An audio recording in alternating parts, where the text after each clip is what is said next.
క్రీస్తునందు ప్రియులరా, ప్రభు అయిన యేసు క్రీస్తు నామమున మీకు అందరికీ శుభములు. ప్రభు మిమ్మల్ని దీవించునుగాక. మరొక వర్తమానం ద్వారా ఆయనను మనం కనపరచుదాం. మత్తయి సువార్త 24వ అధ్యాయం 3 నుండి 8వ వచనం వరకు చదువుకుందాం. మాథ్యూ 24:3-8. ఆయన ఓలివ కొండ మీద కూర్చుండి ఉన్నప్పుడు శిష్యులు ఆయన యొద్దకు ఏకాంతముగా వచ్చి, ఇవి ఎప్పుడు జరుగును, నీ రాకడకును ఈ యుగ సమాప్తికి నీ సూచనలేవని మాతో చెప్పుమనగా, యేసు వారితో ఇట్లా అనెను, ఎవడును మిమ్మల్ని మోసపరచకుండా చూచుకొనుడి. అనేకులు నా పేరిట వచ్చి నేనే క్రీస్తునని చెప్పి పలువురిని మోసపరిచెదరు. మరియు మీరు యుద్ధములను గురించియు యుద్ధ సమాచారములను గురించియు వినబోదురు. మీరు కలవరపడకుండా చూచుకొనుడి. ఇవి జరగవలసి ఉన్నది కానీ అంతం వెంటనే రాదు. జనం మీదికి జనమును, రాజ్యం మీదికి రాజ్యమును లేచును. అక్కడక్కడ కరువులను, భూకంపములను కలుగును. ఇవన్నీ వేదనలకు ప్రారంభము. ప్రభు ఈ వాక్యభావన దీవించునుగాక. తలలు వంచుదాం. పరిశుద్ధుడ పరలోకపు తండ్రి, చదువుబడిన లేఖనం మా వెనుకల్లో దీవించండి తండ్రి. మీరే మాతో మాట్లాడమని మీ యొక్క ఆత్మ ప్రత్యక్షత మాకు అనుగ్రహించమని లేఖనాలు పరిశోధిస్తుండగా తండ్రి, నీ యొక్క ఆత్మను మాకు సమృద్ధిగా కుమ్మరించండి. వాక్యము లోపలికి వెళ్ళుటకు సహాయం చేయి. ఈ వాక్యము చేత మేము హెచ్చరించబడి మేము ఆశీర్వదించబడినట్లు మా విశ్వాసమును స్థిరపరచుమని యేసుక్రీస్తును నీ నామములో ప్రార్థిస్తున్నాము తండ్రి. ఆమేన్.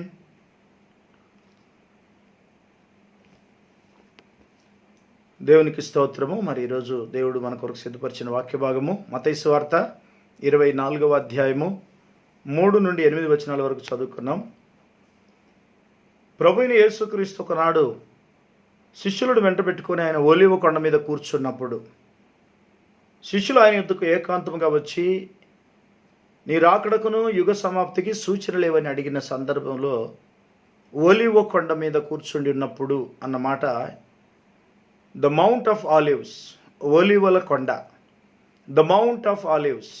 ఈరోజు మనం ధ్యానిస్తున్న వాక్య భాగము అంశము ద మౌంట్ ఆఫ్ ఆలివ్స్, ఒలీవల కొండ. ఈ ఒలీవల కొండ గురించి చాలా సంగతులు ఉన్నాయి. ఇవన్నీ మనకు అవసరమైన సంగతులు, చాలా ప్రాముఖ్యమైన విషయాలు ఇందులో దాచబడి ఉన్నాయి. ఒలీవల కొండ అనగా ముఖ్యంగా ప్రభువైన యేసుక్రీస్తు పరిచర్య చేసిన దినాల్లో అనేక సంగతులు ఈ ఒలీవ కొండతో ముడిపడి ఉన్నాయి. ప్రభు ఎప్పుడు కూడా కొండల మీద ప్రార్థించేవాడు. ముఖ్యంగా యెరూషలేముకు వచ్చినప్పుడు ఆయన ఒలీవ కొండ మీదనే ప్రార్థన సమయం గడిపినట్టుగా రాయబడింది.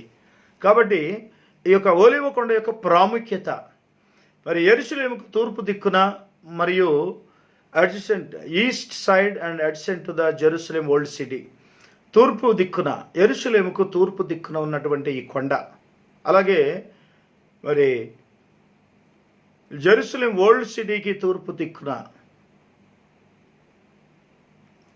పాత సిటీ, అంటే యెరూషలేములో 2 భాగాలు ఉన్నాయి. ఒకటి పాత యెరూషలేము, ఇంకొకటి కొత్త యెరూషలేము. పాత యెరూషలేములో మందిరం ఉంది.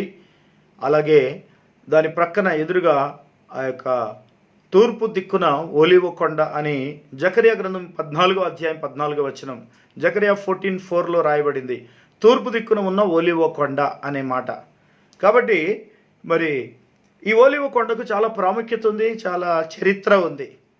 ఒలీవ కొండ ఆ పాతకాలంలో, అంటే దాదాపు గత 3000 సంవత్సరాల చరిత్రలో సిమెట్రీ సైట్గా వాడబడుతుంది. అంటే సిమెట్రీ అంటే అనేక సమాధులు ఉన్నటువంటి, దాదాపు 1,50,000 సమాధులు ఉన్నటువంటి స్థలము మరి ఆ యొక్క ఒలీవ కొండ ప్రాంతం, అంటే పెద్దదే. అలాగే మరి temple mount and mount olives are separated by Kidron valley. కిద్రోను లోయ అనేది ఈ యొక్క మందిరం ఉన్నటువంటి లేదా టెంపుల్ మౌంట్, మరి టెంపుల్ మౌంట్ అనేది మందిరం కట్టబడినటువంటి స్థలం. సొలొమోను మందిరం కట్టినటువంటిది టెంపుల్ మౌంట్. అలాగే ఒలీవ కొండ దానికి ఎదురుగా ఉంది. మధ్యలో కిద్రోను లోయ ఉంది. కిద్రోను వాగు అనేది ఒకటి ఉంది. ఇట్స్ ఎ వ్యాలీ, అది ఒక లోయ. అలాగే మరి ఈ యొక్క ఒలీవ కొండ ఎత్తు చూస్తే మరి మందిరం యొక్క లేదా టెంపుల్ మౌంట్ కంటే ఒక 80 మీటర్ల ఎత్తుగా ఉంటుంది. పూర్తిగా ఈ యొక్క ఒలీవ కొండ యొక్క ఎత్తు చూస్తే 818 మీటర్స్ ఉంటుంది. మీటర్స్ అంటే దాదాపు ఒక 30 కిలోమీటర్ ఎత్తుగా ఉంటుంది. అంటే 818 మీటర్ల ఎత్తున్నటువంటి ఈ యొక్క ఒలీవ కొండ, అంటే ఎక్కడ కూడా చాలా ఎత్తైన స్థలం అని మనకు అర్థమవుతుంది. అంతేకాదు, మరి ప్రభువైన యేసుక్రీస్తు జీవితంలో ఒలీవ కొండతో ముడిపడి ఉన్న సంగతులు చాలా ఉన్నాయి. Several key events took place on this mount of olives. మరి ఒలీవల కొండ మీద ప్రభువైన యేసుక్రీస్తు పరిచర్య కూడా మనం చూడవచ్చు. ఆయన అక్కడ ప్రార్థన జీవితము, శిష్యులను అక్కడికి వెంటబెట్టుకొని పోయి ప్రార్థించడం, ఇవన్నీ ఒలీవ కొండకు సంబంధించినవి. పాత నిబంధనలో ఒలీవ కొండకు ప్రాముఖ్యత చూద్దాం. పాత నిబంధనలో మన పితరుడైనటువంటి దావీదు ఉన్నాడు. కింగ్ డేవిడ్ ఒలీవ కొండ మీదకి ఎక్కిన సందర్భం చూద్దాం. ఒలీవ కొండ 2 సమూయేలు 15:30, 2 సమూయేలు 15:30. అయితే దావీదు ఒలీవ చెట్ల కొండ ఎక్కుచు ఏడ్చుచు తల కప్పుకొని పాదరక్షలు లేకుండా కాలినడకను వెళ్ళెను. అతని యొద్దనున్న జనులందరూ తలలు కప్పుకొని ఏడ్చుచు కొండ ఎక్కిరి. ఈ సందర్భం మనకు తెలుసు. అబ్షాలోము తన తండ్రిని మరి తరుముతున్న సమయంలో అబ్షాలోముకు భయపడి, తన కుమారునికి భయపడి దావీదు పారిపోతున్నాడు. ఎందుకంటే ప్రజలందరూ అబ్షాలోము వైపు తిరిగిపోయారు. ఆయన దావీదు పక్షంగా ఉన్న వారి సంఖ్య చాలా తక్కువగా ఉంది. అబ్షాలోము అందరినీ తన వైపు తిప్పేసుకున్నాడు. కాబట్టి తన సొంత కుమారుని యొక్క ఆ దుర్మార్గపు చేష్టల వలన ఇక దావీదు పారిపోవలసి వచ్చింది. పారిపోయి అబ్షాలోము చేసిన కుట్రలో ఈయన ఆ యొక్క ఒలీవ కొండను ఎక్కాల్సి వచ్చింది. అదే ఈ విషయం ఇక్కడ రాయబడింది. చూడండి, అయితే దావీదు ఒలీవ చెట్ల కొండ ఎక్కుచు ఏడ్చుచు తల కప్పుకొని పాదరక్ష లేకుండా కాలినడకను వెళ్ళెను. అతని యొద్దనున్న జనులందరూ తలలు కప్పుకొని ఏడ్చుచు కొండ ఎక్కిరి. ఒలీవ కొండకు ప్రాముఖ్యత ఉంది. దావీదు ఆ కొండ ఎక్కినప్పుడు ఆ యెరూషలేము వైపు చూస్తూ తాను పారిపోవలసిన పరిస్థితి వచ్చింది అని ఆయన దుఃఖంతో ఏడ్చుచు కొండ ఎక్కుతున్నప్పుడు, అలాగే ఆయనతో పాటు ఉన్నవాళ్ళు కూడా అందరూ ఏడ్చుచు, జనులందరూ తలగప్పుకొని ఏడుస్తూ ఆ యొక్క ఒలీవ కొండ ఎక్కారు. ఆ దినాల్లో ఒలీవ కొండ మీద చాలా ఒలీవ చెట్లు ఉండేవి. ఎక్కువ శాతం ఒలీవ చెట్లు ఆ కొండను కప్పి ఉన్నాయి. కాబట్టి ఆ యొక్క చెట్ల మధ్యలో కనబడకుండా దాగి ఉండడానికి వాళ్ళు వెళ్ళారు. ఈ యొక్క అబ్షాలోము యొక్క కుట్ర, అహీతోపేలు చేరినటువంటి యొక్క అహీతోపేలు ఆలోచన ఆ రోజు మరి కొట్టివేయమని దావీదు ప్రార్థన చేశాడు. అంతలో ఒకడు వచ్చి అబ్షాలోము చేసిన కుట్రలో అహీతోపేలు చేరి ఉన్నాడని దావీదునకు తెలియజేయగా, దావీదు యెహోవా అహీతోపేలు యొక్క ఆలోచనను చెడగొట్టమని ప్రార్థన చేశాను. దేవుని ఆరాధించు స్థలం ఒకటి ఆ కొండ మీద ఉండెను. వారు అచ్చటికి రాగా అర్కీయుడైన హూషై పై వస్త్రములు చింపుకొని తల మీద ధూళిపోసుకొని వచ్చి రాజును దర్శనము చేశాను. సరే, ఆరాధించు స్థలము అక్కడ ఉంది అని మనకు అర్థమవుతుంది. ఆరాధించు స్థలం ఒకటి అక్కడ ఉండెను. Where he worshipped God. మరి ఒలీవ కొండ మీద దేవుని ఆరాధించడం, దానికి ఒక ప్రత్యేకత ఉంది. ఒలీవ కొండ మీద దేవుని యొక్క మహిమ ఉన్నట్టుగా మనం చూడగలం. ఎందుకంటే ఆ టెంపుల్ మౌంట్, ఆ మోరియా పర్వతం ఉంది చూడండి. ఆ రోజు అబ్రహాం బలి అర్పించినటువంటి అదే టెంపుల్ మౌంట్ మీద మరి సొలొమోను మందిరం కట్టాడు. ప్రస్తుతం అది ఒక మసీదు లాగా ఉందనుకోండి. అయితే ఇక్కడ దేవుడు దావీదును తరుముతున్న సమయం, అంతే కదా. కారణాలు ఏవైనా ఉండొచ్చు, ఏ కారణం లేకుండా శిక్ష రాదు. ఏదో ఒక కారణం చేత ఆయన మీదకి శిక్ష వచ్చింది. తన కుమారుడి నుంచి వచ్చినటువంటి శిక్ష. కుమారుడు తరమడం, తల్లిదండ్రులు లేదా తండ్రి పారిపోవడం, ఆయనతో పాటు ఉన్న వాళ్ళందరూ పారిపోతున్నారు. అబ్షాలోము చాలా దుర్మార్గుడని మనకు తెలుసు. అయితే ఇక్కడ అబ్షాలోము లాంటి వాళ్ళు లోకంలో చాలామంది ఉంటారు. దావీదు వలె మరి పిల్లల చేత, సంతానం చేత, తన కొడుకుల చేత లేదా కూతుర్ల చేత బాధించబడే వాళ్ళు కూడా ఉంటారు లోకంలో. మారు మనసు పాపక్షమాపణ లేని వాళ్ళు, తల్లిదండ్రుల ఎడల గౌరవం లేనివారు, ఈ విధమైన పనులలో వాళ్ళు కొనసాగుతుంటారు. అయితే దేవుడు ఏదో ఒక రోజు వారికి శిక్ష విధించక తప్పదు. అబ్షాలోము ఏం చేయబడ్డాడు చూడండి. దావీదుకు వ్యతిరేకంగా ఎవరు నిలబడొద్దని దేవుడే చెప్పాడు. నేను అభిషేకించిన వారిని ఎవడు ముట్టకూడదు అన్నాడు. అయినా అబ్షాలోము ముట్టాడు. ఏం జరిగింది? అబ్షాలోము ఖడ్గం చేత చంపబడ్డాడు తర్వాత. అంతే, దేవుడు అభిషేకించిన సేవకుని ఎవ్వరు ఏ రూపంలో కూడా ముట్టకూడదు. అలా గనుక ముడితే వెంటనే పనిష్మెంట్. అయితే ఇక్కడ ఒలివ కొండ మీదకి దావీదు అలా ఎక్కుతున్నప్పుడు మరి ప్రభు అయిన యేసుక్రీస్తు కూడా అదే ఒలివ కొండ మీద కన్నీళ్లు గార్చి ఆ ఒలివ కొండను చూడగానే ఆ కొండ వైపు చూసి అనేక సంగతులు చెప్పాడు. అవన్నీ మనం చూద్దాం. ఇక్కడ ప్రభు అయిన యేసుక్రీస్తు కూడా ఆ కొండ మీద ఆ కొండను చూసి ఏడవడం అనేది మరి జయోత్సవంతో ఆయన యెరూషలేములో ప్రవేశించేటప్పుడు జరిగిన సంఘటన. ఇవన్నీ కొత్త నిబంధనలు జరిగాయి. అయితే ఇక్కడ పాత నిబంధనలు ఇంకా ఏమేమి జరిగాయో చూద్దాం. యెహెజ్కేలు కాలంలో, యెహెజ్కేలు గ్రంథం 11:23, యెహెజ్కేలు కాలంలో ఒక గొప్ప సంఘటన జరిగింది. ఎందుకంటే దానియేలు, ఎజ్రా, నెహెమ్యా, దానియేలు వారందరూ యూదా దేశము నుంచి బబులోనుకు వాళ్ళు చెరకొనిపోబడ్డప్పుడు మొదటి విడత, రెండవ విడత, మూడవ విడతగా వాళ్ళు వెళ్ళాల్సి వచ్చింది. అయితే రెండవ విడత వెళ్ళేటప్పుడు అందులో యెహెజ్కేలు ఉన్నాడు. ఈ రెండవ విడతగా మరి బబులోనుకు వాళ్ళు చెరగొనిపోబడుతున్న సమయంలో అందులో యెహెజ్కేలు ఉన్నాడు. యెహెజ్కేలు ఆ గుంపులో ఉన్నాడు. అప్పుడు యెహెజ్కేలు వయసు 25 సంవత్సరాలు. అయితే యెహెజ్కేలుకు దేవుని యొక్క వాక్కు దర్శనం ఇచ్చింది మాత్రం ఆయన 30వ సంవత్సరంలో, at the age of 30 years. యెహెజ్కేలు ఒక యాజకుడు. యెహెజ్కేలు దేవుని యొక్క దర్శనాలు పొందాడు. యెహెజ్కేలు గ్రంథంలో మనకు 6 దర్శనాలు కనబడతాయి. కాబట్టి మరి ఇక్కడ యెహెజ్కేలు కలిగినటువంటి దర్శనంలో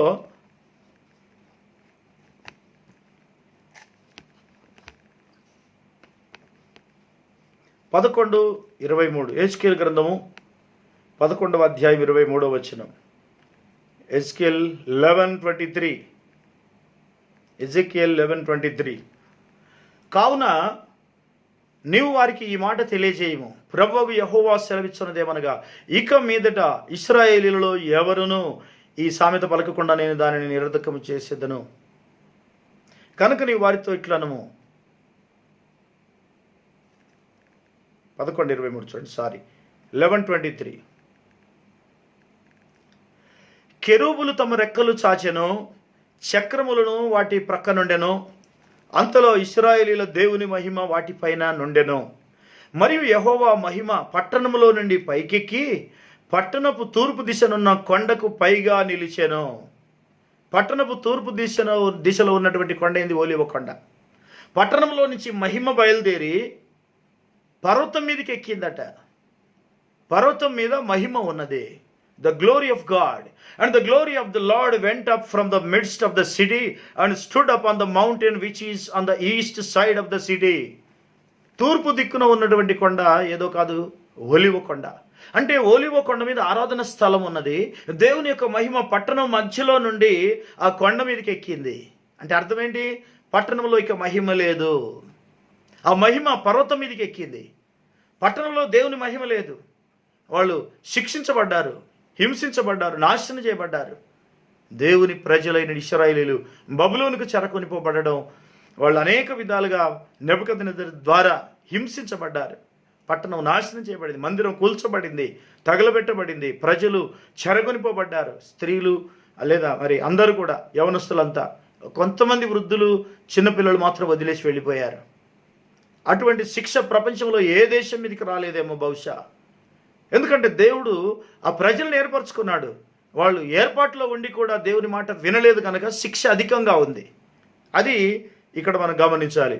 దేవుని యొక్క మహిమ, ఆ మహిమను మరి ఆ యొక్క యెహెజ్కేలు చూస్తున్నాడు, దర్శనంలో చూస్తున్నాడు.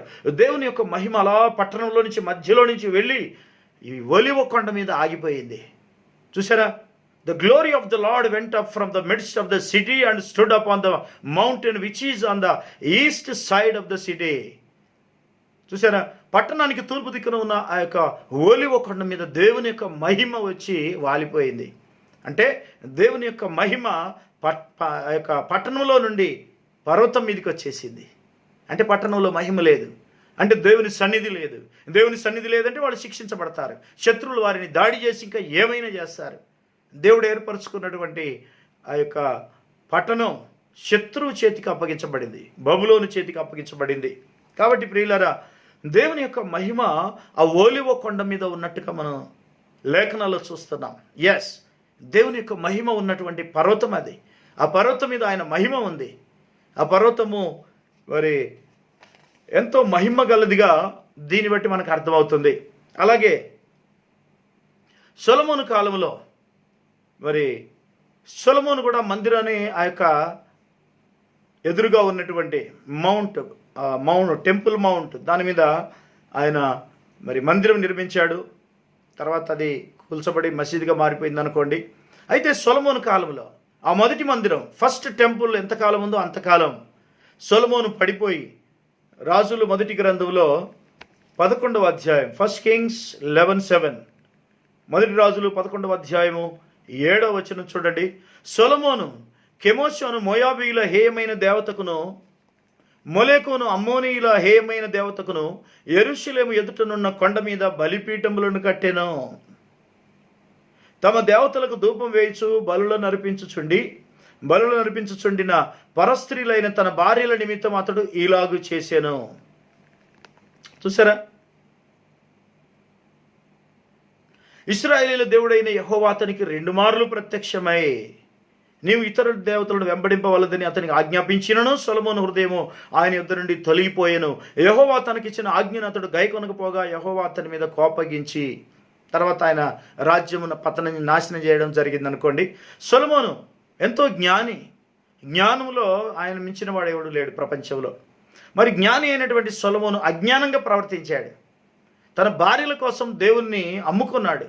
భార్యల కోసం దేవునికి వ్యతిరేకంగా ఓలివ కొండ మీద బలిపీఠాలు కట్టి అంటే అన్ని స్త్రీల దేవతలకు బలిపీఠాలు కట్టి వారికి బలులు అర్పించడం, అది ఎప్పటి వరకు జోసియా కాలంలో, యోసియా అనే రాజు, యూదారాజు కాలం వరకు అలాగ కొనసాగింది. తర్వాత ఆయన వచ్చి ఆ బలిపీఠాలన్నిటినీ, ఆ గుళ్ళను, ఆ గోపురాలు, ఆ సైతాను గుళ్ళన్నిటినీ, ఆ అపవాది యొక్క క్రియలన్నిటిని నాశనం చేశాడు. ఉన్నత స్థలాలు మొత్తం పడగొట్టేశాడు.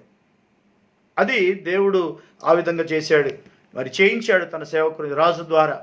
కాబట్టి సొలొమోను చేసినటువంటి పని చాలా ప్రమాదకరంగా ఉంది. ఓలివ కొండ మీద అన్ని దేవతలకు బలులర్పించడం, బలిపీఠాలు కట్టి బలులర్పించి గుళ్ళు కట్టి అవన్నిటినీ మరి దేవుడు తర్వాత నాశనం చేశాడు. రాజు అయినటువంటి సొలొమోను ఇలాంటి పనులు చేయడం వలన దేవుని కోపము విపరీతంగా వచ్చేసింది. విగ్రహారాధన మహాపాపం. విగ్రహారాధన మించిన పాపమే లేదు. దేవుణ్ణి తృణీకరించి దేవుడు కాని వ్యర్థమైన అపవిత్రాత్మలను ఆరాధించే ప్రజలు దేవుని యొక్క ఉగ్రత కింద ఉన్నారన్న విషయాన్ని ప్రజలు మర్చిపోవద్దు. Yes, whole world is under the wrath of God today. ఈరోజు దేవుని ప్రజలు కాని వారైన వాళ్ళందరూ కూడా దేవుని ఉగ్రత కింద ఉన్నారు. అబద్ధములో ఉన్న వాళ్ళు కూడా దేవుని ఉగ్రత కింద ఉన్నారు. సత్యమందు ప్రతిష్ఠింపబడని ప్రతివాడు దేవుని యొక్క శిక్ష కిందనే ఉన్నట్టు లెక్క. ఎందుకంటే సత్యం మిమ్మల్ని స్వతంత్రులుగా చేయను అన్నాడు. అలాగే ఈ విషయాన్ని 2 రాజుల గ్రంథం 23:13 మనం చూడవచ్చు. 2 Kings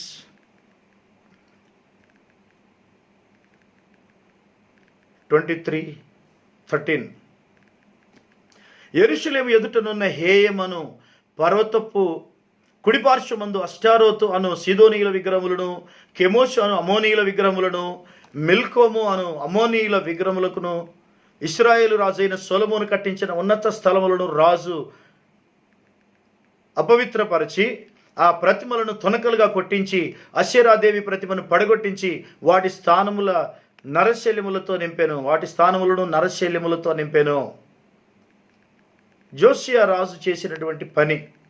కాబట్టి ప్రియులారా, ఈ విధంగా దేవుడు ఏదైనా అపవిత్రత ఉంటే దాన్ని తొలగించేదాకా ఆయన ఊరుకోడు. మనిషి జీవితంలో కూడా అంతే, మీ అందరి జీవితాల్లో కూడా అంతే. నీవు నిజంగా పరిశుద్ధంగా ఉండడానికి ఇష్టపడితే పరిశుద్ధతనే కొనసాగించాలి. దేవుడు పరిశుద్ధుడు. ఆయనకు ఈ విగ్రహారాధన, అన్ని జనుల ఆచారము, ఈ పండుగల ఆచారాలు, ఈ సంఘశాఖల అక్రమ ఆరాధన క్రమాలు, వ్యర్థమైనవి ఆలోచనలు మనకు సంబంధం లేదు. వాటి విషయంలో దేవుని యొక్క కోపము వారి మీదకి వస్తుంది కనుక మనం అలాంటి వాటిని ముట్టకూడదు. సంఘశాఖల బోధలు కూడా మీరు వినకూడదు. మానవ కల్పిత సిద్ధాంతాలతో నిండినటువంటి అపవిత్రమైనవి, అపవిత్ర పంజరాలు అన్నమాట.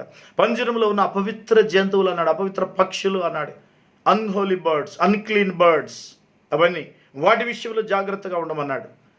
ఈ రోజుకు చాలామంది వాక్యమే కదా, ఏదైతేంది ఎవరిదైతేంది అని వింటున్నారు, అపవాది చేతిలో పడిపోతున్నారు. లోకంలో ఉన్నదంతా వినడానికి ఇష్టపడుతున్నారు. తప్పేముంది అంటున్నారు. ఒకవేళ అది తప్పు కాదైతే అది రైట్ అయి ఉంటే ఇది సత్యవాక్యంతో పనే లేదు. అంటే అబద్ధాన్ని మనము ఏదో ఒక రకంగా చేర్చుకోవడానికి ఇష్టపడుతున్నాం. సత్యం మాత్రమే మనం వినవలసిన వారం అయినాం. ఎందుకంటే సత్యం మిమ్మల్ని స్వతంత్రులుగా చేయును. సత్యవాక్యము, ఈ కాలపు వర్తమానం, ఈ ఘడియ వర్తమానం మాత్రమే మనల్ని ఎత్తబడే విశ్వాసానికి నడిపిస్తుంది. ర్యాప్చరింగ్ ఫెయిత్, ఎత్తబడే విశ్వాసం. కాబట్టి ప్రియులరా, ఈరోజు మరి ఆ యొక్క ఒలీవ కొండ మీద జరిగిన సంఘటనలు ఇన్ని ఉన్నాయి. అలాగే ప్రాఫెట్ జకరియా మరి ఒలీవ కొండ గురించి ప్రవచించిన సందర్భం చూద్దాం. జకరియా గ్రంథము 14వ అధ్యాయము 4-5 వచనాలు. జకరియా ప్రభువైన యేసుక్రీస్తు యొక్క రెండవ రాకడ గురించి, అనగా అంటే మూడవ రాకడ, ర్యాప్చర్ రెండవ రాకడ అంటున్నాం. జకరియా గ్రంథం 14వ అధ్యాయం 4వ వచనం. జకరియా చాప్టర్ 14 వర్స్ నెంబర్ 4. ఆ దినమున యెరూషలేము ఎదుట తూర్పు తట్టునున్న ఒలీవ కొండ మీద ఆయన పాదములుచ్చగా, ఒలీవ కొండ తూర్పు తట్టునకును పడమటి తట్టునకును నడిమికిని విడిపోయి సగము కొండ ఉత్తరపు తట్టునకును సగము కొండ దక్షిణపు తట్టునకును జరుగును. గనుక విశాలమైన లోయ ఒకటి ఏర్పడును. కొండల మధ్య కనబడు లోయ ఆజీలు వరకు సాగగా మీరు ఆ కొండ లోయలలోనికి పారిపోవుదురు. యూదారాజైన ఉజ్జియా దినములలో కలిగిన భూకంపమునకు మీరు భయపడి పారిపోయినట్లు మీరు పారిపోవుదురు. అప్పుడు నీతో కూడా పరిశుద్ధులందరూ వచ్చెదరు. నా దేవుడైన యెహోవా ప్రత్యక్షమగును, నా దేవుడైన యెహోవా ప్రత్యక్షమగును. చూసారా, అప్పటికి యేసుక్రీస్తు ప్రత్యక్షం అవుతాడు. కానీ ఇక్కడ జకరియా అంటున్నాడు యెహోవా అంటున్నాడు. అంటే రేపు రాబోయే ఆ యేసుక్రీస్తే యెహోవా అని మనకు చాలా తేటగా అర్థమవుతుంది. This Jehovah is nothing but that Jesus Christ. ఈ ప్రత్యక్షత నీకు అర్థమైతే చాలా అద్భుతం అది. ఒకవేళ అది అర్థం కాకపోతే నువ్వు ఎత్తబడడం కుదరదు. చూసారా, prophet Zechariah prophesied about the coming of Jesus Christ. మొదటి రాకడలో వధువును విమోచించడానికి వచ్చాడు. రెండవ రాకడలో వధువును తీసుకుని పోవడానికి భూమి మీద అడుగుపెట్టాడు. కానీ మరి ఆకాశ మధ్యములో వధువును ఆకర్షించడానికి వస్తున్నాడు. అదే మూడవ రాకడలో ఒలీవ కొండ మీద ఆయన అడుగు పెట్టబోతున్నాడు. ఒకవేళ భూమి మీద అడుగు పెట్టడం అయితే అది రెండవ రాకడ. మరి మూడవసారి ఆయన రావడం దానికి అంటే మొదటి రాకడ, రెండవ రాకడ, మూడవ రాకడ. ర్యాప్చర్ను మనము కొన్నిసార్లు రెండవ రాకడ అంటున్నాం. Rapture is second coming. Yes, మరి మిలేనియం కొరకు ప్రపంచంలో ఒక యుద్ధం చేసి థర్డ్ వరల్డ్ వార్లో ప్రభువుని యేసుక్రీస్తు పాల్గొనడానికి వస్తున్నాడు. అయితే ఆయన వచ్చి భూమి మీద అడుగుపెట్టగానే ఆ భూమి బద్దలైపోతుంది. అంటే ఆ పర్వతం మీద అడుగు పెడతాడు. ఎందుకంటే ఏ పర్వతం మీద నుంచి ఆయన ఎత్తబడ్డాడో అదే ఒలీవ కొండ. ప్రభువుని యేసుక్రీస్తు ఎత్తబడిన పర్వతం అది. ఆ కొండ మీద నుంచి ఎత్తబడ్డాడు, అదే కొండ మీద అడుగు పెడతాడు. ఎందుకంటే అది దేవుని మహిమ ఉన్న స్థలం. మరి యెరూషలేములో నుండి మహిమ పర్వతం మీదకి వెళ్ళిపోయింది. ఆ పర్వతం మీద ఆరాధన స్థలం ఉన్నది. చూసారా, ఈ ఆరాధన స్థలముగా మారిపోయింది. ఈ స్థలం నుంచి మరి ప్రభువైన యేసుక్రీస్తు తన కార్యాలు మొదలు పెట్టబోతున్నాడు. అంటే ఆయన అడుగు పెట్టగానే అది రెండు పాయలైపోతుంది. అనగా పర్వతం పగిలిపోతుంది. అంటే భూకంపం వస్తుంది, పెద్ద భూకంపం, పెద్ద లోయ ఏర్పడుతుంది. పర్వతం రెండు పాయలుగా విడిపోతుంది, రెండు భాగాలుగా విడిపోతుంది. అక్కడ రాయబడింది చూడండి 4వ వచనంలో, మరి కొండల మధ్య ఒక లోయ కూడా ఏర్పడుతుంది అంటున్నాడు. ఆ దినమున యెరూషలేము ఎదుట తూర్పు తట్టున ఉన్న ఒలీవ కొండ మీద ఆయన పాదములుంచగా, ఒలీవ కొండ తూర్పు తట్టునకును పడమటి తట్టునకును నడిమికి విడిపోయి సగము కొండ ఉత్తరపు తట్టునకు సగము కొండ దక్షిణపు తట్టునకు జరుగును. గనక విశాలమైన లోయ ఒకటి ఏర్పడును. దేవుడు భూమిని తాకగానే ఆ భూమి అనగా ఆ పర్వతము బద్దలైపోతుంది, భూకంపం వచ్చేస్తుంది, లోయ ఏర్పడుతుంది. ఆ లోయలో ఇశ్రాయేలీయులు పారిపోయి దాగి ఉంటారు అంటున్నాడు. అది శ్రమకాలం, దట్ ఈస్ ట్రిబులేషన్ టైం. అది చివరి దశ, ట్రిబులేషన్ యొక్క చివరి దశ. దేవునికి స్తోత్రం కలుగును గాక. అయితే ఇక్కడ మరి కొత్త నిబంధనలో న్యూ టెస్టిమెంట్ రిఫరెన్సెస్ చూడండి. ప్రభువైన యేసుక్రీస్తు యెరూషలేముకు జయోత్సవంతో యెరూషలేములో ప్రవేశించేటప్పుడు గాడిద పిల్లల మీద ఆయన వస్తున్నప్పుడు, గాడిద మీద మరి ప్రభువైన యేసుక్రీస్తు గాడిద మీద ఎక్కి యెరూషలేములో ప్రవేశించడానికి వస్తున్నప్పుడు, ఒలీవ కొండ దగ్గరికి వచ్చినప్పుడు, బేతనియ నుండి ఒలీవ కొండ దగ్గరికి వచ్చినప్పుడు, అంటే ఆ యొక్క టెంపుల్ పక్కనుండున్న దారిలో ఆయన వస్తున్నాడు. అయితే ఇక్కడ ఒలీవ కొండ దగ్గరికి వచ్చినప్పుడు లూకా సువార్త 19వ అధ్యాయము 41 నుండి 44 వచనాల వరకు చూద్దాం. లూకా సువార్త, Luke 19:41. ఆయన పట్టణమునకు సమీపించినప్పుడు దానిని చూచి దాని విషయమై ఏడ్చి, నీవు ఈ దినమందైనను సమాధాన సంబంధమైన సంగతులను తెలుసుకుని ఎడల నీకెంతో మేలు, కానీ ఇప్పుడు అవి నీ కనులకు మరుగు చేయబడి ఉన్నవి. ప్రభు నిన్ను దర్శించిన కాలము నీ వెరగకుంటివి కనుక నీ శత్రువులు నిన్ను చుట్టూ గట్టు కట్టి ముట్టడి వేసి అన్ని ప్రక్కలను నిన్ను అరికట్టి నీలోనున్న నీ పిల్లలతో కూడా నిన్ను నేల కలిపి నీలో రాతి మీద రాయి నిలిచి ఉండని దినములు వచ్చునని చెప్పాను. ఓలివ కొండ దగ్గరికి వచ్చినప్పుడు ఆయన చెప్పిన మాట ఇదే. ఓలివ కొండ ప్రాంతం మత్తయి సువార్తలో కూడా మరి ఆ విషయం రాయబడింది 21వ అధ్యాయంలో. ఒలివ కొండ దగ్గరికి వచ్చినప్పుడు ఆ కొండ వైపు చూసి మరి ఆ యెరూషలేము వైపు చూసి ప్రభువైన యేసుక్రీస్తు మాట చెప్పాడు. అలాగే ఒలివ కొండ చాలా ప్రాముఖ్యతను కలిగి ఉన్నది. మరి ప్రభువైన యేసుక్రీస్తు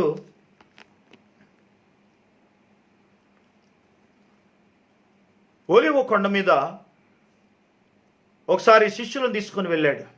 మత్తయి సువార్త 24వ అధ్యాయం మూలవాక్యం. శిష్యులను తీసుకొని వెళ్ళి ఆయన కొన్ని సూచనలు చెప్పడం మొదలుపెట్టాడు. శిష్యులు అడిగిన వాటికి జవాబులు చెప్తున్నాడు. ప్రశ్నలకు జవాబులు, క్వశ్చన్ టు ఆన్సర్. మొదటి నుంచి చూడండి.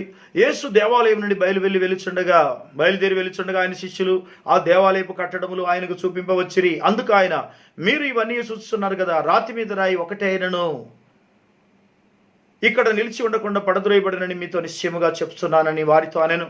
ఆయన ఒలీవ కొండ మీద కూర్చుండి ఉన్నప్పుడు శిష్యులు ఆయన యొద్దకు ఏకాంతముగా వచ్చి, ఇవి ఎప్పుడు జరుగును? నీ రాకడకు యుగ సమాప్తికి సూచనలు ఏవని మాతో చెప్పమనగా.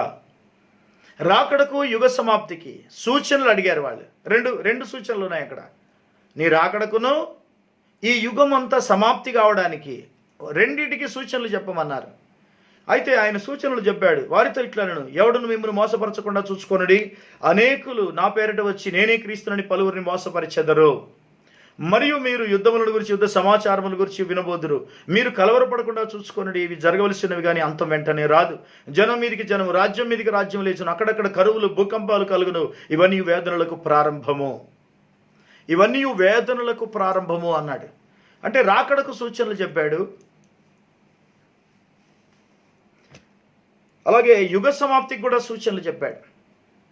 Second coming, science of second coming and science of the end of the world, లోకం యొక్క ముగింపు గురించి కూడా సూచనలు చెప్పాడు. అవన్నీ మత్తయి సువార్త 24వ అధ్యాయంలో ఉన్నాయి. కాబట్టి ఒలీవ కొండలో చాలా ప్రాముఖ్యతలు ఉన్నాయి. అనేక సార్లు ప్రార్థనకు వెళ్ళింది కూడా ఒలీవ కొండకే. యెరూషలేముకు వచ్చిన తర్వాత ప్రభువైన యేసుక్రీస్తు ఒలీవ కొండకు ప్రార్థనకు వెళ్ళాడు. ఆయన చివరి ప్రయాణం కూడా ఒలీవ కొండ. ప్రభువైన యేసుక్రీస్తు ప్రార్థన చేయడానికి ఒలీవ కొండకు వెళ్ళాడు.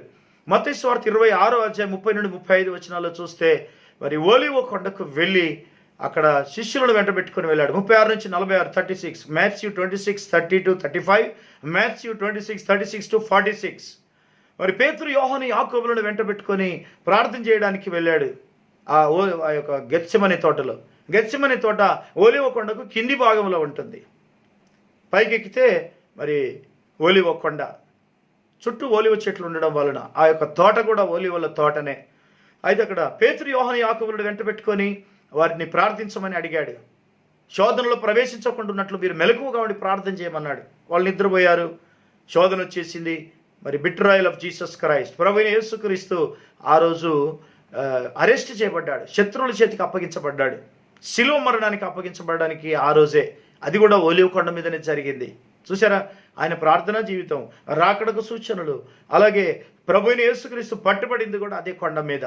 చూసారా ఆయనను పట్టుకొని సిలువ వేయడానికి, అప్పగించడానికి ప్రధాన యాజకులు, శాస్త్రులు, పరిసయ్యులు అంతా ముఠా. ఆ విధంగా వాళ్ళు చేశారు. Jesus use to go to olives for prayer.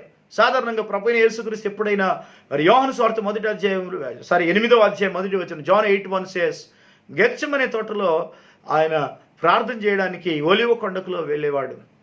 ఒలీవ కొండ చాలా ప్రాముఖ్యమైనది. దేవుని యొక్క మహిమ ఉన్నటువంటి స్థలం అది. అక్కడ దేవుని యొక్క మహిమ నిలిచిందని రాయబడింది. కాబట్టి ప్రభువైన యేసుక్రీస్తు కూడా ఆ మహిమ ఉన్న స్థలానికే వెళ్ళాడు. ఎందుకంటే ఆ స్థలం ఆయనది కాబట్టి. ఆయన మహిమ అక్కడ ఉన్నది, అనగా దేవుని మహిమ అక్కడ ఉన్నది. అంతేకాదు అపొస్తలుల కార్యాలు 1వ అధ్యాయం 9వ వచనం నుండి చూస్తే ప్రభువైన యేసుక్రీస్తు చివరిగా ఎత్తబడింది కూడా ఇదే కొండ మీద నుండి. అపొస్తలుల కార్యాలు 1వ అధ్యాయం 9వ వచనం, యాక్ట్స్ 1:9. ఈ మాటలు చెప్పి వారు చూస్తుండగా ఆయన ఆరోహణమాయను. అప్పుడు వారి కనులకు కనబడకుండా ఒక మేఘం ఆయనను కొనిపోయాను.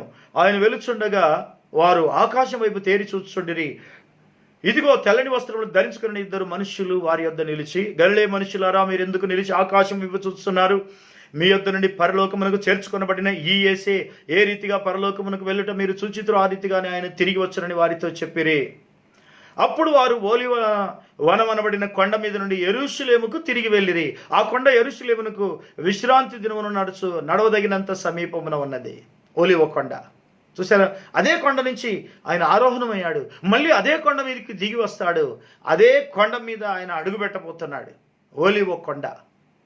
జకరియా గ్రంథంలో ప్రవచనం రాయబడింది, అది నెరవేరబోతుంది. చూసారా? అది ఈ కాలంలో అనగా మరి దగ్గరపడింది. ప్రభు రాకడొస్తుంది. ఎత్తబడే దినమైన తర్వాత ఆ తర్వాత శ్రమకాలంలో ఇది జరగబోతుంది. మూడవ రాకడలో ప్రభు భూమి మీద అడుగుపెట్టినప్పుడు ఆయన ఈ ప్రపంచ యుద్ధంలో పాల్గొనబోతున్నాడు. దేవుడు స్వయంగా యుద్ధం చేయబోతున్నాడు. ప్రకటన 19వ అధ్యాయంలో అర్మగెద్దోను యుద్ధం గురించిన పూర్తి వివరాలు. 16వ అధ్యాయం రెవల్యూషన్ 16, రెవల్యూషన్ 19 పూర్తిగా ఆ యొక్క చివరి యుద్ధం భూమి మీద జరగబోతుంది. అలాగే ఓలివ కొండకు ప్రాధాన్యత ఉంది. ఇంకా ప్రాధాన్యతలు ఉన్నాయి. ఎందుకంటే ఇప్పుడు ప్రభువైన యేసుక్రీస్తు ఎక్కడెక్కడ ఈ ప్రార్థనలు చేశాడో, లేదా మరి ఎవరెవరిని ఎక్కడ కలిశాడో ఆ స్థలాలన్నీ ఈరోజు కన్స్ట్రక్షన్స్ ఉన్నాయి. అక్కడ ఎన్నో కట్టడాలు కట్టబడ్డాయి. ఇక్కడ కొన్ని లిస్ట్ ఉంది చూడండి. ఆ కట్టడాలన్నీ మరి అగస్టా విక్టోరియా హాస్పిటల్ అని పైన టాప్లో కట్టబడింది. ఇది యెరూషలేములో ఓలివ కొండ మీద. With the Lutheran church of the ascension, అంటే లూథరన్ చర్చ్ అనేది అక్కడ కట్టబడింది. అది 50 మీటర్ల పొడవున్నటువంటి ఒక బెల్ టవర్ కూడా దానికి కట్టబడింది. అలాగే ద చర్చ్ ఆఫ్ పీటర్ నాస్టర్ అనే ఒక మందిరం కూడా అక్కడ కట్టబడింది. అలాగే 7 ఆర్చెస్ హోటల్ అనేది అక్కడ కట్టబడింది. Jewish cemetery, tombs of prophets ఉన్నాయి. సిమెట్రీ అంటే సమాధులు ఉన్నాయి అక్కడ ఓలివ కొండ మీద. అలాగే ప్రవక్తల సమాధులు ఉన్నాయి. అలాగే ఆర్సియం, రోమన్ క్యాథలిక్ చర్చ్, ద ఆర్సియం చర్చ్ ఆఫ్ డోమినస్ ఫ్లెవిట్ అనే ఒక చర్చ్ అక్కడ కట్టబడింది. అలాగే Russian Orthodox church of Mary Magdalene అనే ఒక మందిరం కూడా, చర్చ్ కూడా కట్టబడింది. ఇంకా చాలా కట్టడాలు దాని మీద కట్టబడ్డాయి ఆ ఓలివ కొండ మీద. చర్చ్ ఆఫ్ ఆల్ నేషన్స్ అనే ఒక మందిరం కట్టబడింది. అలాగే కిద్రోన్ వ్యాలీలో కూడా మరి మరియ యొక్క సమాధి ఉంది. The tomb of virgin Mary కిందనే, అది దాని అంటే ఓలివ కొండ కింద.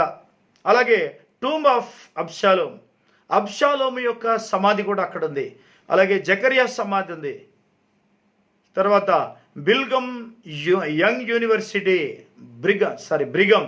బ్రిగమ్ యంగ్ యూనివర్సిటీ అని BYU అనే యూనివర్సిటీ అక్కడ ఒకటి ఉంది. ఇంకా చాలా చాలా కట్టడాలు ఉన్నాయి. ఓలివ కొండ చుట్టూ ఇవన్నీ ఉన్నాయి. కొండ మీద, కొండ చుట్టూ, అటు ఇటు అన్ని దిక్కుల. కాబట్టి ఓలివ కొండకి ఇంత ప్రాధాన్యత ఉంది. దేవుని యొక్క మహిమ స్థలంలో ఉన్నది. ప్రభువైన యేసుక్రీస్తు ఆ మహిమతో అదే స్థలం మీదకి మళ్ళీ దిగుతున్నాడు. ఆమేన్. ర్యాప్చర్ అక్కడి నుంచే జరిగింది. ప్రభువైన యేసుక్రీస్తు మళ్ళీ రాకడ, థర్డ్ కమింగ్, అదే కొండ మీద అడుగు పెట్టబోతున్నాడు. ప్రవచనం ఎంత ఖచ్చితంగా నెరవేరుతుందో చూడండి. బైబిల్ చెప్పింది ఏది కూడా తప్పిపోలేదు. Bible is a book of prophecies. భవిష్యత్తుల గురించి చెప్పబోయే సంగతులు ఇందులో ఖచ్చితంగా ఒకటి కూడా తప్పిపోకుండా రాయబడ్డాయి. అవి నెరవేరబోతున్నాయి. కాబట్టి మనమందరం గమనించాల్సిన విషయాలు చాలా ఉన్నాయి. ఓలివ కొండను గురించినటువంటి విషయాలు. మరి దేవుడైన యెహోవా ప్రత్యక్షమగును అన్నాడు జకరియా గ్రంథం 14వ అధ్యాయం 5వ వచనంలో. ఆ దినమున మరి ఆయన అడుగుపెట్టినప్పుడు దేవుడైన యెహోవా ప్రత్యక్షమగును. Who is nothing but Jesus Christ. That Jehovah is this Jesus Christ. ఆ రోజు జకరియా ఆయనను యెహోవాగా చూశాడు. ఈరోజు కూడా ఆయన యెహోవాయే. యేసుక్రీస్తే యెహోవా, యెహోవాయే యేసుక్రీస్తు. This is the revolution of God. దేవునికి స్తోత్రం కలుగును గాక. రాజైన ఉజ్జియా దినములలో భూకంపం వలె భూకంపం వచ్చినప్పుడు, రాజైన ఉజ్జియా దినములలో గొప్ప భూకంపం వచ్చింది. అప్పుడు ప్రజలు అనగా ఇశ్రాయేలీయులు పారిపోయారు. ఇప్పుడు కూడా అలాగే పారిపోతారని ప్రభు చెప్తున్నాడు. అంతేకాదు ప్రకటన గ్రంథం 16వ అధ్యాయం 18 నుండి 21 వరకు చూస్తే అక్కడ జరగబోయే అర్మగెద్దోను యుద్ధం కూడా ఇక్కడే జరగబోతుంది. భయంకరమైన యుద్ధం జరుగుతుంది ఆ ప్రాంతంలో. రెవల్యూషన్ 16 అంటే జరగబోయే యుద్ధాలు చాలా భయంకరంగా ఉండబోతున్నాయి. చివరి యుద్ధం అర్మగెద్దోన్ అనే యుద్ధం జరుగుతుంది. ఇదిగో నేను దొంగ వలె వచ్చుచున్నాను, తాను దిగంబరుడిగా సంచరించుతున్నందున జనులు తన దిశములను చూతురేమో అని మెలకువగా ఉండి తన వస్త్రమును కాపాడుకుని వాడు ధన్యుడు. 15వ వచనం చూడండి, రెవల్యూషన్ 16:15. హెబ్రీ భాషలో హర్మగెద్దోన్ అను చోటుకు వారిని పోగు చేసెను. హర్మగెద్దోన్ అనే యుద్ధము అక్కడ జరగబోతుంది. 14వ వచనం చూడండి, 14th verse. అవి సూచనలు చేయనటి దయ్యముల ఆత్మలే, అవి సర్వాధికారి అయిన దేవుని మహాదినమున జరుగు యుద్ధమునకు లోకమంతటా ఉన్న రాజులను పోగు చేయవలనని వారి యుద్ధకు బయలు వెళ్ళి. హెబ్రీ భాషలో హర్మగెద్దోన్ అను చోటుకు వారిని పోగు చేశాను. భూమి మీద ఉన్న రాజులందరినీ దేవుడు అక్కడ పోగు చేస్తున్నాడు హర్మగెద్దోన్ స్థలంలో. అంటే యుద్ధం జరగబోతుంది. ప్రభువైన యేసుక్రీస్తు యుద్ధం చేయడానికి వస్తున్నాడు.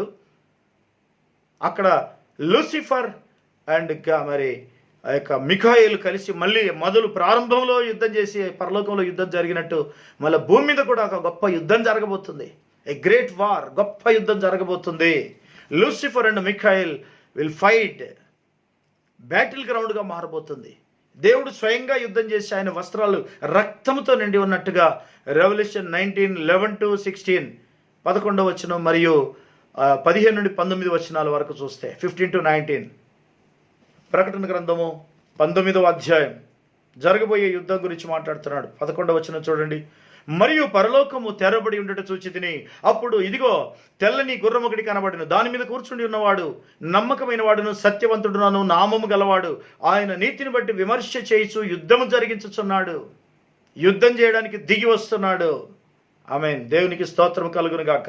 ఈ ప్రపంచంలో వధువుతో పాటు వధువును వెంట పెట్టుకొని తిరిగి వస్తున్నాడు. అయితే ప్రభువైన యేసుక్రీస్తు యుద్ధం చేస్తున్నాడు. రక్తములో ఉంచబడిన వస్త్రము ఆయన ధరించుకొని ఉండెను, మరియు దేవుని వాక్యమును నామము ఆయనకు పెట్టబడి ఉన్నది. చూసారా, అప్పుడు ఆయన పేరు ఏముంటుంది? దేవుని వాక్యము, the word of God, which is nothing but God himself. యేసుక్రీస్తే వాక్యం అయ్యున్నాడు, యేసుక్రీస్తే దేవుడు అయ్యున్నాడు, వాక్యమే దేవుడు గనక. ఇది దేవుని ప్రత్యక్షత. పరలోకమందున సేనలు శుభ్రమైన తెల్లని నారబట్టలు ధరించుకొని తెల్లని గుర్రములెక్కి ఆయనను వెంబడించుచుండిరి. జనములను కొట్టుటకు ఆయన నోట నుండి వాడిగల ఖడ్గము బయలువెడలుచున్నది. ఆయన ఇనుపదండముతో వారిని ఏలును. ఆయనే సర్వాధికారియగు దేవుని తీక్షణమైన ఉగ్రతను మద్యపు తొట్టి త్రొక్కును. రాజులకు రాజును ప్రభువులకు ప్రభు అను నామం ఆయన వస్త్రం మీదను తొడ మీదను వ్రాయబడి ఉన్నది. మరియు ఒక దూత సూర్యబింబంలో నిలిచి ఉండట చూచి తిని, అతడు గొప్ప శబ్దంతో ఆర్భటించి, రాజుల మాంసమును, సహస్రాధిపతుల మాంసమును, మరి బలిష్ఠుల మాంసమును, గుర్రముల మాంసం, వాటి మీద కూర్చుండి వారి మాంసము, స్వతంత్రులేమి, దాసులేమి, కొద్దివారేమి, గొప్పవారేమి, అందరి యొక్క మాంసమును తినుటకై దేవుని గొప్ప విందుకు కూడి రండిని ఆకాశ మధ్యమందు ఎగురుచున్న సమస్త పక్షులను పిలిచెను. ఆకాశ మధ్యమందు ఎగురుచున్న సమస్త పక్షులు. మొన్న మరి యూట్యూబ్లో వైరల్ అవుతున్నటువంటి ఒక వీడియో చూశాను. ఒక పక్షి ఒక పెద్ద తిమింగలాన్ని కాళ్ళతో పట్టుకొని వెళ్ళిపోతుంది. తిమింగలం సైజు మనకు తెలుసు, చాలా పెద్దగా ఉంటుంది. కానీ అలాంటి తిమింగలాన్ని ఒక పక్షి కాళ్ళతో సముద్రంలో నుంచి అలా కాళ్ళతో పట్టేసుకొని వెళ్ళిపోయిందంటే ఆ పక్షి ఎంత పెద్దగా ఉండాలి? అలాంటి పక్షులు ఆ ప్రాంతంలో అర్మగెద్దోన్ యుద్ధం జరిగే సమయానికి కొన్ని లక్షల పక్షులు తయారవుతాయి. దేవుడు వాటిని అక్కడికి పిలవబోతున్నాడు. చూసారా, ఆకాశ మధ్యమందు ఎగురుచున్న సమస్త పక్షులను పిలిచాను. అవన్నీ వాటికి విందు జరగబోతుంది.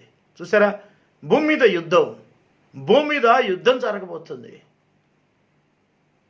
పక్షులకు విందు జరగబోతుంది అంటున్నాడు. దేవునికి స్తోత్రం కలుగును గాక. మరియు ఆ గుర్రం మీద కూర్చున్న వానితోనూ ఆయన సేనలతోనూ యుద్ధము చేయుటకై ఆ క్రూర మృగమును భూరాజులను వారి సేనలను కూడి ఉండగా చూచి తిని. భూరాజులందరూ ఈ యుద్ధంలో పాల్గొనబోతున్నారు. జకరియా గ్రంథం 14వ అధ్యాయంలో మనం చూసాం. జకరియా గ్రంథము 14వ అధ్యాయం 1వ వచనం. ప్రపంచ యుద్ధం గురించి ముందుగానే రాయబడ్డ విషయాలు, ప్రపంచానికి తెలియని విషయాలు ఇందులో ఉన్నాయి. వరల్డ్ వార్ ఎప్పుడు జరుగుతుంది, ఎలా జరుగుతుందో ఇందులో రాయబడింది. ఇదిగో యెహోవా దినం వచ్చుచున్నది, అందు మీ యొద్ద దోచబడిన సొమ్ము పట్టణంలోనే విభాగింపబడును. ఏలైనగా యెరూషలేము మీద యుద్ధం చేయుటకు నేను అన్యజనులందరినీ సమకూర్చబోచున్నాను. పట్టణము పట్టబడును, ఇండ్లు కొల్లపెట్టబడును, స్త్రీలు చెరపబడుదురు, పట్టణంలో సగం మంది చెరపట్టబడిపోదురు. అయితే శేషించు వారు నిర్మూలము కాకుండా పట్టణంలో నిలుతురు. అప్పుడు యెహోవా బయలుదేరి తాను యుద్ధకాలమును యుద్ధము చేయి రీతిగా అన్యజనులతో యుద్ధము చేయును. ఎవరైనా ప్రభువైన యేసుక్రీస్తు అన్యజనులతో యుద్ధం చేయబోతున్నాడు. ఆయన ఒక యుద్ధవీరుడుగా, మైటీ కాంకరర్ ఈస్ కమింగ్, చేయించువాడుగా ఆయన యుద్ధం చేయబోతున్న సంగతి ఇందులో రాయబడింది. దేవునికి మహిమ కలుగును గాక. అలాగే ఇంకా అనేకమైన సంగతులు జరగబోతున్నాయి. ఒలీవ కొండ మీద మరి దేవుడు చేయబోయే కార్యాలు ఇవన్నీ.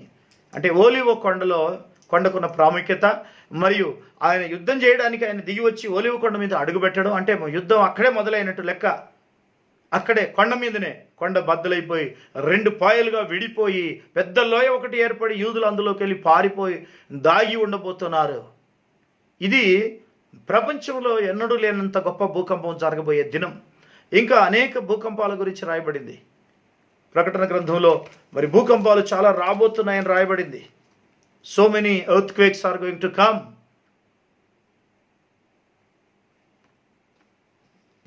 16వ అధ్యాయంలో ఇంకా మనం లేఖనాల్లో చూస్తే 16, 17 వచనాలు అవన్నీ జరగవలసినవి చాలా ఉన్నాయి. వాటి వెంట అవి జరుగుతాయి. వాటి స్థానములో అవి జరుగుతాయి. సమయానికి ఎప్పుడు ఏవి జరగాలో దేవుడు నియమించాడు. అయితే వీటికన్నా ముందు మనం ఎత్తబడటానికి సిద్ధపడాలి. దేవుని రాజ్యం కొరకు సిద్ధపడాలి. బైబిల్ ఒక్క అక్షరం కూడా తప్పిపోదు, ఒక్క అక్షరం కూడా పొల్లుపోదని బైబిల్ చెబుతుంది. దేవుడు ముందే చెప్పాడు, భూమి ఆకాశాలు గతించిపోతాయి కానీ నా మాటలు గతింపవు. ఈ కాలపు వర్తమానము, ఈ దినానికి ఇవ్వబడిన వర్తమానము రాబోయే ఉగ్రతను తప్పించే వర్తమానమై ఉన్నది. 7 ముద్రల గ్రంథము కానీ, 7 బూరల ప్రత్యక్షత కానీ, 7 పాత్రల ప్రత్యక్షత కానీ మరి మనకు బయలుపరచబడిందంటే ప్రకటన గ్రంథ ప్రతి మర్మం బయలు చేయబడింది. 7వ దూత పరిచర్య బయలుపరచబడింది. చూసారా, 7వ దూత పరిచర్య. ఆత్మ చెప్పుచున్న మాట చెవి గలవాడు వినుగాక. 7వ దూత ఒక వర్తమానికుడై ఉన్నాడు. ఆ వర్తమానం ప్రకారం ఈ కాలపు వధువు సిద్ధపడాలి. అంతే, ఇంకా వేరే డినామినేషన్ బోధలు ఏవి చెల్లవు. అలాంటివి చెల్లడానికి వీల్లేదు. మానవ కల్పిత పద్ధతులు, సిద్ధాంతాలు, పండుగల ఆచారాలు, ఈ ముసుగు తొలగిపోవాలి. ముసుగులన్నీ తొలగిపోవాలి. వాక్యం ఒకటే నిలబడాలి, సత్యవాక్యము. చూసారా, ఈ గడియ వర్తమానం మనకు సత్యాన్ని బయలుపరిచింది. ఏంటి సత్యము? దేవుడొక్కడే, ప్రభు అయిన యేసుక్రీస్తు నామమున బాప్తిస్మము. చూసారా, యేసుక్రీస్తు నామమున బాప్తిస్మము మరి అంత్యకాల వర్తమానం. ఈ గడియ వర్తమానం ద్వారా బయలుపరచబడిన ప్రతి ప్రత్యక్షత గల వాక్యము. ప్రవక్తను నమ్ముట వలన ప్రవక్తగా అంగీకరించేవాడు ప్రవక్త ఫలం పొందును. ప్రవక్తను అంగీకరించడం అనేది గొప్ప ఆధిక్యత. ఎందుకంటే దేవుడు చెప్పాడు, ఆయన పంపిన సేవకుని మనం అంగీకరించకపోతే ఆయన వర్తమానాన్ని అంగీకరించలేము. ఈ కాలానికి ఒక మెసేజ్ ఉంది, ఈ గడియ వర్తమానం ఉంది. లౌదికే సంఘకాలపు వర్తమానము ప్రకటన గ్రంథం 3వ అధ్యాయం 14 నుండి 22వ వచనం వరకు రాయబడింది. Revelation chapter 3, 14-22. ఈ గడియ వర్తమానం అది, ఈ కాలపు వర్తమాన వాక్యం అంటే అది. మరి వర్తమాన వాక్యాన్ని పక్కకు పెట్టేసి మానవ కల్పిత బోధలన్నిటినీ సంవత్సరాల తరబడి ఉన్నాయి కదా, పాత బోధలే అవి మనకు ముఖ్యం అనుకుంటే దానివల్ల మీరు లాభపడేది ఏమీ లేదు. నువ్వు ఎన్ని సంవత్సరాలు వదిలినా దానివల్ల నీకు ప్రయోజనం ఏముండదు. ఎత్తబడ అనేది జరగదు. ఎత్తబడాలంటే ఈ ఎత్తబడే వర్తమానం లోపలికి రావాలి. చూసారా, ఎత్తబడే నోవా దినములలో దేవుడు ఉన్నాడు, దేవుని ప్రజలు కూడా ఉన్నారు. ఒక నోవా ఒక్కడే లేడు. అందరికంటే పర్ఫెక్ట్గా నడిచినవాడు నోవా. కానీ చాలామంది ఉన్నారు, వాళ్ళు ఓడలోకి రాలేదు, వాళ్ళు నమ్మలేదు. వర్తమానం లోపలికి రాలేదు, వాళ్ళు నమ్మలేదు. ఆ కాలపు వర్తమానం లోపలికి వాళ్ళు రాలేదు. మోషే కాలంలో మోషే మెసేజ్ కిందకి వచ్చిన వాళ్ళు ఐగుప్తు నుంచి బయటకు వచ్చేసారు. ఈరోజు ఈ గడియ వర్తమానం నమ్మేవాళ్ళు ఈ కాలము వధువుగా మారి ఎత్తబడే మహిమలోకి వెళ్ళిపోతారు. చూసారా, మనం ఎత్తబడడానికి కావలసిన ఆహారం ఇది, పక్షిరాజు ఆహారం, ఈ గడియ వర్తమానం. కాబట్టి ప్రియులరా, మరి మీకు తెలుసుకోవాల్సిన విషయాలు ఎన్నో ఉన్నాయి. కనుక ఒలీవ కొండ చాలా ప్రాముఖ్యమైంది. ఆ కొండ మీద ప్రభు అడుగు పెట్టబోతున్నాడు. అంటే ఆయన రాబోతున్నాడు. అంటే 2వ రాకడ వస్తానని చెప్పాడు, వస్తాడు. తర్వాత 3వ రాకడ కొరకు ఒలీవ కొండ మీద అడుగు పెట్టబోతున్నాడు. కాబట్టి ప్రభు యొక్క రాకడ ఖచ్చితం గనక అది నెరవేర్పును తెలియజేసేదే ఈ గడియ వర్తమానం. బైబిల్ ఆల్రెడీ బోధించింది. ఇంకా మర్మమైన విషయాలను ప్రవక్త ద్వారా దేవుడు వెలికి తీసుకొచ్చాడు. వధువు యొక్క వర్తమానం, వధువు యొక్క గ్రంథం, వధువు యొక్క హక్కులు అన్నీ ఆ యొక్క వర్తమానంలో మనం చూడగలం. అంటే this message only for the bride, this message of the hour is only for the bride, not for anybody. నీ వధువు అయితే వర్తమానం లోపలికి వస్తావు, దాని లోతుపాతులు తెలుసుకుంటావు. నువ్వు వధువు కాకపోతే నిన్ను ఎవరి తరం కాదు వర్తమానం లోపలికి తీసుకొని రావడం. నిజంగా వర్తమానం లోపలికి వచ్చిన తర్వాత కూడా ఆ వర్తమానము మన లోపలికి రాకపోతే అది మరీ ప్రమాదం. చూసారా, మనం వర్తమానం లోపలికి రావడం కాదు, వర్తమానం మన లోపలికి రావాలి. Living message, you have to live the message. సజీవమైన వర్తమానాన్ని నీవు జీవించవలసి ఉన్నది. మనం జీవించడానికి ఇవ్వబడినటువంటి వర్తమానం ఇది. We have to live. ఎందుకంటే మరి ప్రభు వస్తున్నాడు. మత్తయి సువార్త 24:42 నుంచి 44 వరకు. ఏ దినమున మీ ప్రభు వచ్చునో మీకు తెలియదు కనుక మీరు మెలకువగా ఉండుడే. మీరు అనుకుని గడిలో మనిషి కుమారుడు వచ్చును. ఆ దినము అది లూకా 21:34 నుంచి 36, లూక్ 21:34-36. ఆ దినము అకస్మాత్తుగా ఉరి వచ్చినట్టు మీ మీదికి రాకుండా మీరు జాగ్రత్తగా ఉండండి. ఉరి వచ్చినట్టు రాకుండా మీ విషయమై మీరే జాగ్రత్త పడండి అన్నాడు. ఎందుకంటే వధువు తను తాను సిద్ధపరచుకొని అన్నది. Bride has made our self ready with the baptism of holy ghost. వాక్యముతో, ప్రార్థనతో, సహవాసముతో సిద్ధపడి ఏ రాత్రి వచ్చినా ఏ పగలు వచ్చినా ఎత్తబడడానికి సిద్ధంగా ఉన్నటువంటిది వధువు. దేవుని కృప మీద ఆధారపడదాం, దీనులుగా జీవిస్తాం, తగ్గింపు స్వభావం కలిగి ఉందాం, ఒకరి ఎడలో ఒకరు ప్రేమ కలిగి ఉందాం. క్షమాపణ, నువ్వు క్షమించలేదంటే నీలో రక్షణ లేదని నీకు అర్థమైపోవాలా. నువ్వు ప్రేమించడం లేదంటే నీలో రక్షణ లేదని అర్థం. ఆ వర్తమానానికి సరిపోయే జీవితం నీ లోపల లేదు, ఆత్మఫలము లేదు. చూసారా, ఇవన్నీ మనకు మరి ఎంతో హెచ్చరికలు. కానీ మనం ఆయన ప్రేమతో నింపబడితే, ఆయన వాక్యముతో నింపబడితే, ఆయన ప్రేమతో నింపబడతాం. తప్పకుండా క్రీస్తు తన వాక్యం అందున్నాడు. వాక్యం మన లోపల ఉంటే మనము ఆయనలో, ఆయన మన లోపల ఉంటాం. ఈ నా మాటలు మీలో ఉండాలి అన్నాడు. అప్పుడు మీరు బహుగా ఫలిస్తారన్నాడు. కాబట్టి నువ్వు ఫలించాలి. ఆ దినం రాబోతుంది. ఒలీవ కొండ మీద ప్రభువైన యేసుక్రీస్తు అడుగుపెట్టే దినం రాబోతుంది. అంతకంటే ముందే వధువు ఎత్తబడే దినం రాబోతుంది. బీ ప్రిపేర్డ్, సిద్ధపడండి. దేవుడు మిమ్మల్ని కనికరించి ఆయన తన రాకడ కొరకు సిద్ధపరచును గాక. Thank you. God bless you. దేవుడు మిమ్మల్ని దీవించును గాక. తలలు వంచుదాం. పరిశుద్ధుడు అయిన పరలోకపు తండ్రి, ఇంతవరకు మీరు మాతో మాట్లాడిన ఒలీవ కొండ గురించి అనేక సంగతులు మేము నేర్చుకుని ఉన్నాం గనక, నీ యొక్క మహిమ ఆ కొండ మీద ఉన్నది గనక తండ్రి, మేము కూడా ఆ గొప్ప మహిమతో నింపబడి, పరలోకపు మహిమతో నింపబడిన వారమై ఎత్తబడే దినం కొరకు మమ్మల్ని సిద్ధపరచండి తండ్రి. మా హృదయాలు సిద్ధపరచండి, మా విశ్వాసాన్ని బాగు చేయండి, మా అవిశ్వాసాన్ని తుడిచివేయండి ప్రభా. మాలో విశ్వాసం నింపండి, ఎత్తబడే విశ్వాసం, వధువు వలె సిద్ధపడే విశ్వాసం మాకు అనుగ్రహించమని, ఈ వాక్యం ద్వారా అనేకులు మీరు సిద్ధపరచమని, నాయన భయంకరమైన దినములలో మేము ఉంటున్నాం కనుక ప్రభా, దయచేసి మమ్మల్ని మీరు కడగండి, శుద్ధి చేయండి. అనేకులు లోకమును విడిచిపెట్టి వెళ్ళిపోతున్నారు. మరి వ్యాధులు, తెగుళ్ళు, కరోనా భయం చేత అనేకులు చనిపోతున్నారు తండ్రి. ఆ వ్యాధుల వలన ప్రభా, నీ ప్రజలైన వారిని మీరు భద్రపరిచి నీ రాకడ కొరకు సిద్ధపరచమని యేసుక్రీస్తును నీ నామములో ప్రార్థిస్తున్నాము తండ్రి. ఆమెన్.